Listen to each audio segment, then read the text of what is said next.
João, capítulo 5, do versículo 18 ao 20.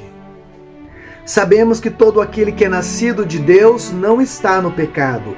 Aquele que nasceu de Deus o protege, e o maligno não o atinge. Sabemos que somos de Deus e que o mundo todo está sob o poder do maligno. Sabemos também que o Filho de Deus veio e nos deu entendimento, para que conheçamos aquele que é o verdadeiro. E nós estamos naquele que é o verdadeiro, em seu Filho Jesus Cristo. Este é o verdadeiro Deus e a vida eterna. Filhinhos, guardem-se dos ídolos. Bom, nessa noite eu gostaria de meditar com você sobre o seguinte tema: a certeza dos cristãos. E eu queria falar aqui sobre 4 certezas que a gente pode ter, tá? Toda vez que nós celebramos a ceia do Senhor ou a Eucaristia, nós nos lembramos da morte de Jesus Cristo por nós, do sacrifício que Ele fez.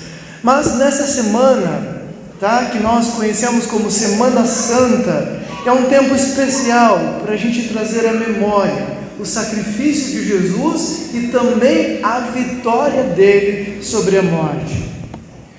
Só que quando eu estava pensando naquilo que eu gostaria de compartilhar com vocês nessa noite, veio a mim o seguinte pensamento: mais importante do que conhecer, eu não estou dizendo que isso não seja importante, porém mais importante do que conhecer e lembrar de alguns fatos que aconteceram lá na cruz do Calvário, há quase 2000 anos atrás, é sabermos quais são os resultados, quais são os efeitos que aqueles acontecimentos podem ter sobre a nossa vida hoje.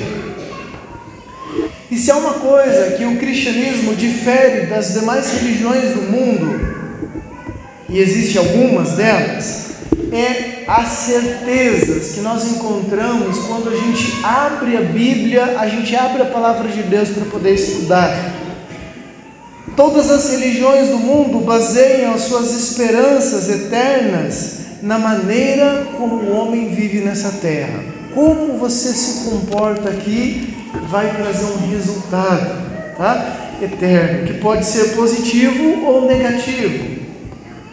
E aí, este amor e a história lá na cruz do Calvário podem ser para algumas pessoas meras informações, mas se você teve uma experiência com o amor de Deus, é impossível que a sua vida continue do mesmo jeito. Por isso, as certezas da vida cristã, elas são embasadas, sabe no que? Em evidências. Nós não acreditamos na salvação como cristãos, nós não temos certeza da vida eterna, porque nós confiamos na nossa performance nesse mundo, não porque nós nos agarramos a Deus, mas porque Ele se agarra a nós. E uma vez que nós vivemos essa realidade, nós passamos a ter evidências que embaseiam as nossas certezas. E o texto que eu compartilhei com você, que eu li aqui, ele fala sobre isso. Jesus deixou muito claro para um homem muito religioso, um dos principais da sua época, um líder religioso, chamado Nicodemos, que ele deveria nascer de novo. Era necessário que Nicodemos nascesse de novo, para que ele entrasse no reino dos céus, para que ele pudesse ver o reino de Deus. E nesse momento Nicodemos tem uma dúvida, como é que pode alguém ser velho, entrar de novo no ventre da sua mãe? E Jesus vai dizer que ele não estava entendendo a linguagem que Jesus usava. Jesus ali estava falando de uma experiência espiritual, de um novo nascimento gerado pelo Espírito Santo em nosso interior. Acontece aqui dentro. Mas, uma vez que acontece aqui dentro, ela tem reflexos na nossa maneira de viver. Ou seja, o meu exterior apenas reflete uma realidade interna. Assim, a primeira certeza que nos traz esse texto é de que os nascidos de Deus não vivem no pecado.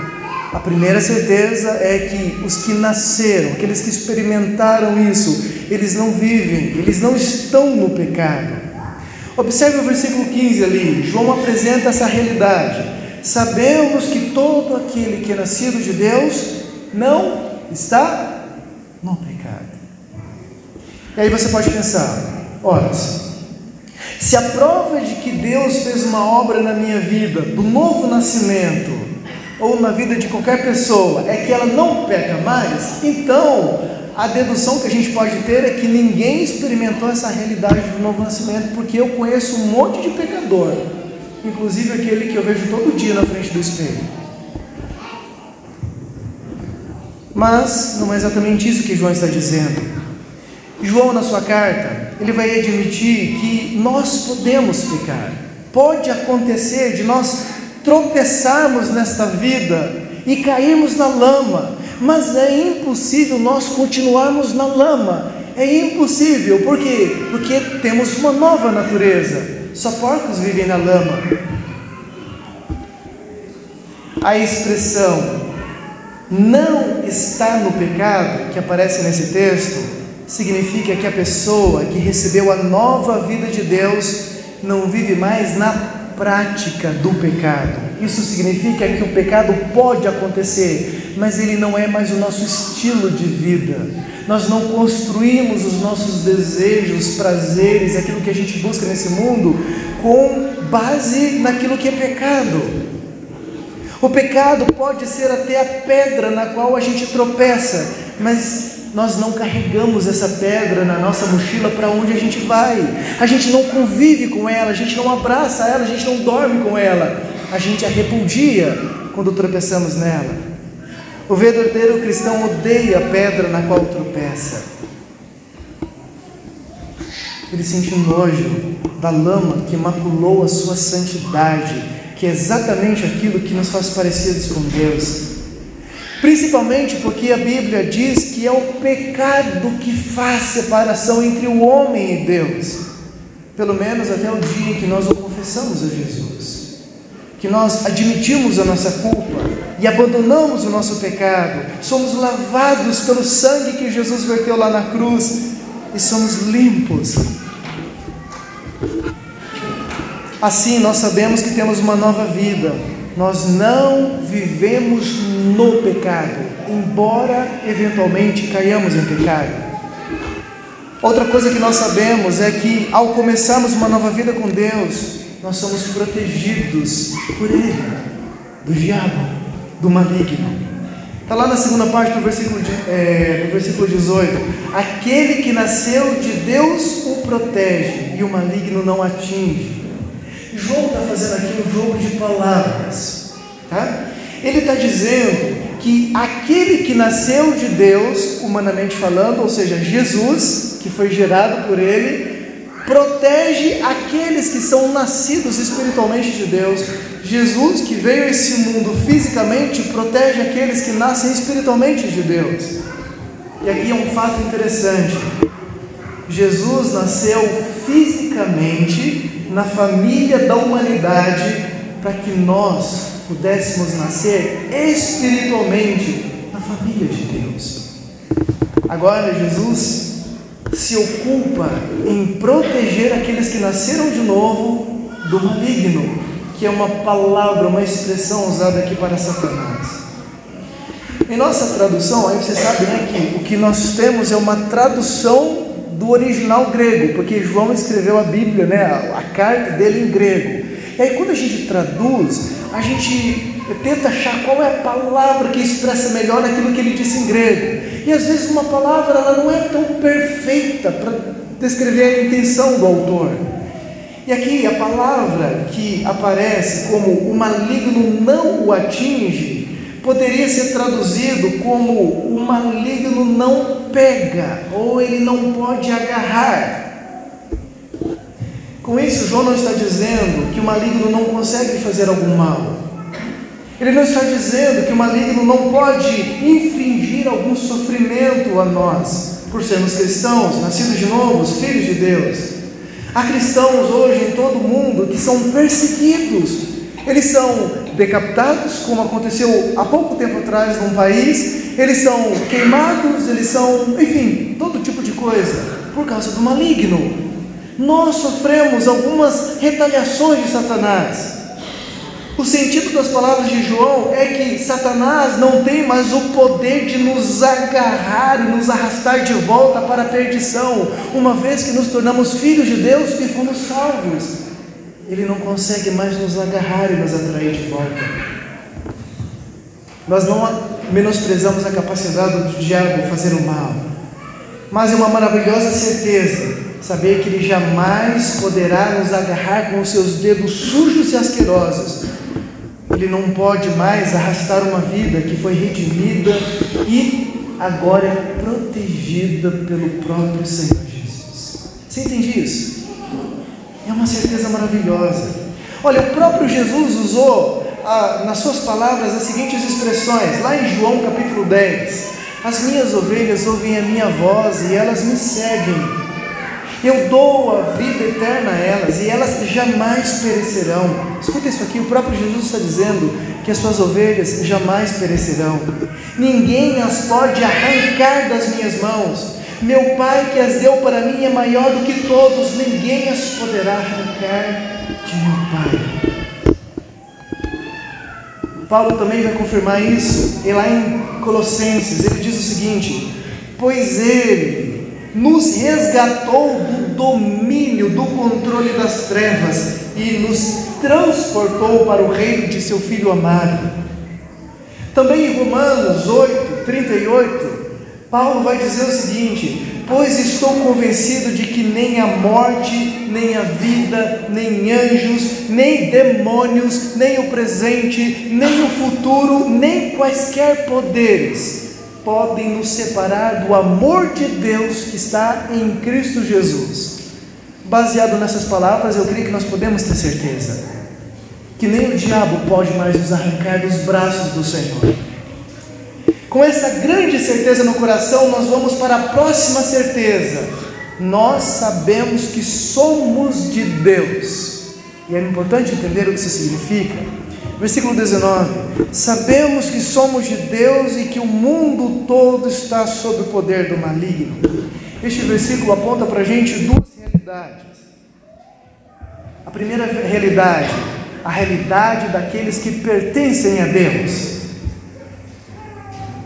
Quando ele diz que nós somos de Deus, isso significa que nós somos como filhos guiados pela vontade de Deus.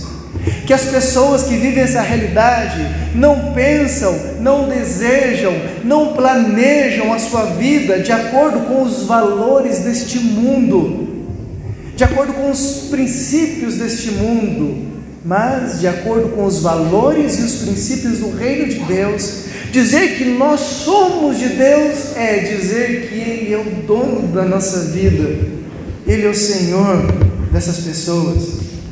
Elas não pertencem mais ao diabo, elas não pertencem mais ao mundo, elas não pertencem nem mesmo a si mesmas, elas são de Deus. Mas tem a segunda realidade que o versículo nos traz, que é daqueles que estão sob o domínio do maligno ou de Satanás. A forma como João coloca essas palavras deixa muito claro que só existem essas duas realidades.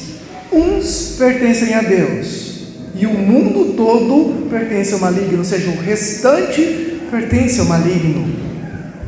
Quando João usa a palavra mundo aqui, geralmente quando aparece a palavra mundo na Bíblia, é a palavra cosmos no grego, ela tem 3 sentidos.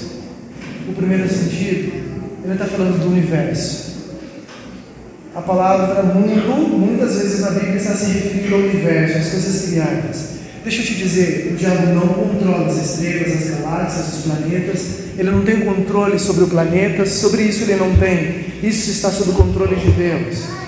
Então, a segunda possibilidade é de o mundo ser traduzido como pessoas, ou o jeitão, os valores e os princípios que regem esse tempo que a gente está vivendo. E eu creio que é exatamente isso que ele está falando. O mundo todo, ou seja, a humanidade que não pertence a Deus, a cultura, as pessoas, as ideologias políticas, elas estão sob o poder e o controle do maligno. Em outras palavras, alguns são governados por Deus, todo o restante governado por Satanás. Paulo diz em Efésios 2, 1 a 3, que essa era a realidade de todos nós, inclusive ele.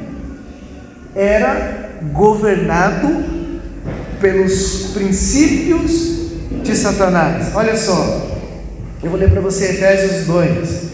Vocês estavam mortos em suas transgressões e pecados, nos quais costumavam viver quando seguiam a presente ordem deste mundo. Aí ele acrescenta: e o príncipe do poder do ar, o espírito que agora está atuando nos que vivem na desobediência, o restante do mundo. Anteriormente, todos nós também vivíamos entre eles, satisfazendo as vontades da nossa carne, seguindo seus desejos e pensamentos. Como os outros, éramos por natureza merecedores da ira de Deus. Percebeu? Paulo também se coloca, todos nós vivíamos essa realidade. E agora ele vem com a boa notícia no versículo 4 e 5. Todavia, Deus, que é rico em misericórdia, pelo grande amor com que nos amou, deu-nos vida com Cristo. Seguindo a presente ordem do mundo, sendo regido pelo príncipe do poder do ar ou do maligno, estávamos mortos. Mas Cristo Deus deu-nos vida com Cristo. Observe, querido, que é a misericórdia e o amor de Deus que provocou essa mudança de realidade. Haviam duas realidades, mas é uma mudança. Alguém é transportado de uma para outra. Alguém sai do império das trevas de Satanás para o reino de Deus. Com tudo isso, nós vemos claramente que não há a opção do meio. Não há possibilidade de estarmos em dois lugares ao mesmo tempo, ou, como diz o ditado, pisando em duas canoas. Isso é impossível. Ou somos de Deus e Ele controla a nossa vida, ou estamos sob a influência do maligno. E com base no jeito de viver, pelas evidências do seu comportamento, é possível ter certeza se você pertence a Deus ou não. E aí vem a quarta e a última certeza que esse texto nos traz. A certeza de que nós estamos no verdadeiro Deus, ou que sabemos quem é o verdadeiro Deus. Sabemos também que o Filho de Deus veio e nos deu entendimento, para que conheçamos aquele que é o verdadeiro. E nós estamos no que é o verdadeiro, em seu Filho Jesus Cristo. Este é o verdadeiro Deus e a vida eterna. Infelizmente eu não tenho muito tempo, já olhei aqui, está acabando o meu tempo, para falar sobre essa certeza. Mas se você já viveu as outras, se você já teve uma experiência de ter nascido de novo, se você já viu a sua vida sendo transformada, a sua realidade sendo transformada, ou como diz Pedro, né? Ele nos tirou das trevas para a maravilhosa luz, você já sabe que está no verdadeiro Deus, você sabe que está em Deus e no seu Filho Jesus Cristo. Você sabe que nele você tem a vida eterna, porque Ele é a vida eterna. Por isso nós não precisamos de um falso ídolo para ser o nosso intermediador. No seu altar só há lugar para Jesus, e Ele é tudo para nós. Ele é tudo para nós. Agora, se essas não são as suas certezas, você precisa buscar mais o Senhor. Se no seu coração ainda há dúvida sobre isso, você precisa abrir a palavra de Deus e mergulhar nela.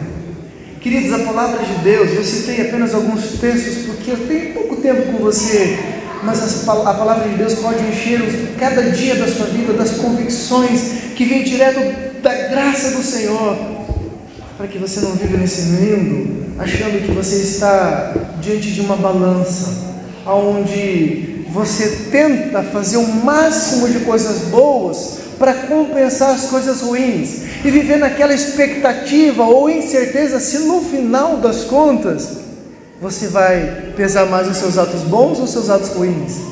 Tudo que nós precisamos é colocar tudo sobre os ombros de Jesus. Ele leva os nossos pecados, Ele leva as nossas incertezas, e Ele traz consigo a paz e a alegria, a segurança de uma nova vida. Para finalizar, a pergunta que eu queria fazer é o seguinte: e o que Deus recebe em troca? o que Deus recebe em troca do sacrifício dele lá na cruz.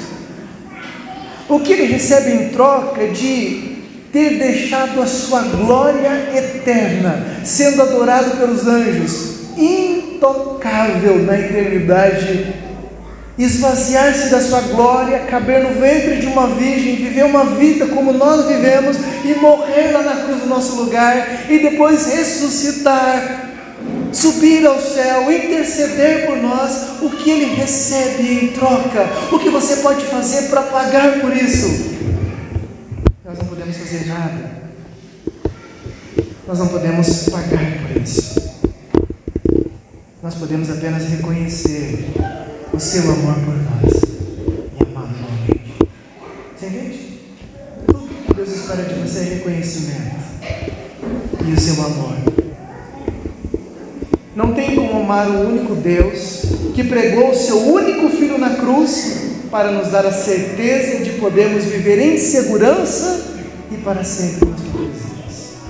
Então, não basta você conhecer as histórias da cruz, que a gente relembra na ceia, que a gente relembra na Eucaristia, que a gente relembra na Semana Santa com dança, com teatro, com encenações, tem umas muito bem caprichadas por aí, com as músicas lindas, com os musicais. Não basta saber tudo isso, não basta só lembrar disso. Tudo isso aconteceu para que você tivesse certeza de que é possível viver uma vida na presença de Deus por toda a eternidade. Você tem essa certeza? Você vive essa certeza? Se você não vive, eu quero te convidar a fazer uma oração. Deus, abre os meus olhos para que eu possa ver.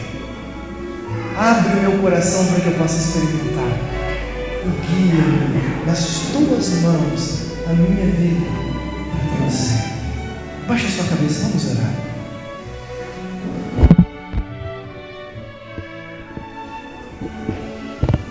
Amado Deus, há muitas coisas que nós podemos saber à medida que a gente estuda a sua palavra. Hoje nós aprendemos apenas um pouquinho delas. Como nós podemos ter certeza de uma vida em Ti? Através do novo nascimento. Não sei qual é a realidade de cada um que está aqui. Talvez, Deus, nós sejamos como Nicodemos, muito religiosos, prontos para cumprir os rituais da religião. Mas lá no fundo da nossa alma, a gente não sabe qual vai ser o fim da nossa vida.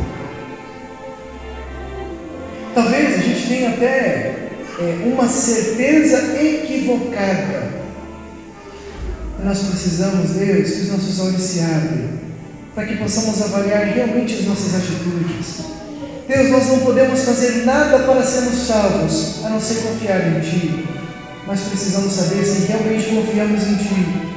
Mostra, Deus, para cada um que está aqui, e enche nosso coração da convicção que só o Teu Espírito pode nos dar, porque o Senhor é aquele que nos pega, rastejantes, moribundos, e nos leva até o trono da graça para experimentarmos o favor de Deus.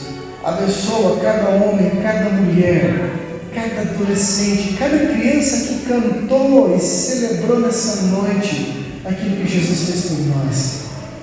E nos conduz em vitória, para que no final de tudo a gente descubra que só está começando a melhor parte, graças ao Senhor. Assim ora em nome de Jesus.